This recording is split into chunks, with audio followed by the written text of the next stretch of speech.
Now, from preparations for inter-Korean reunification to efforts to breathe new life into the domestic economy, well, President Park Geun-hye, who is expected to appoint her new cabinet very early this week, seems determined to carry on with running state affairs, which have been stalled since the Sewol-ho ferry disaster back in April. Our Choi You-sun reports.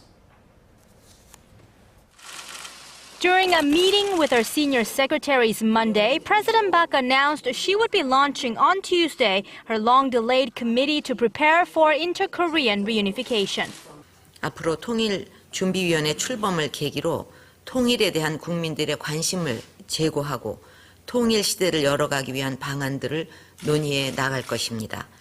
The Joint Government Civilian Committee, headed by the President herself, was scheduled to be launched in April in line with President Park's so-called reunification bonanza drive that was introduced earlier this year.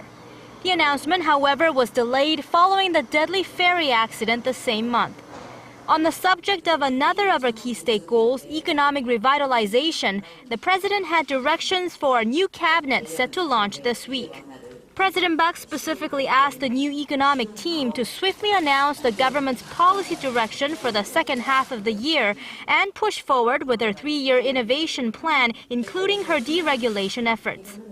Lastly, the president asked for a check on progress made in a drive for a creative economy.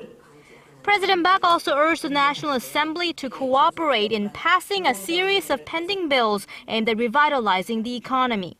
On top of her state goals, the president now has the additional task of reforming the government and the public sector in the aftermath of the ferry tragedy.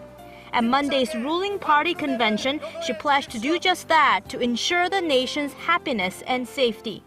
Choi You-sun, Arirang News.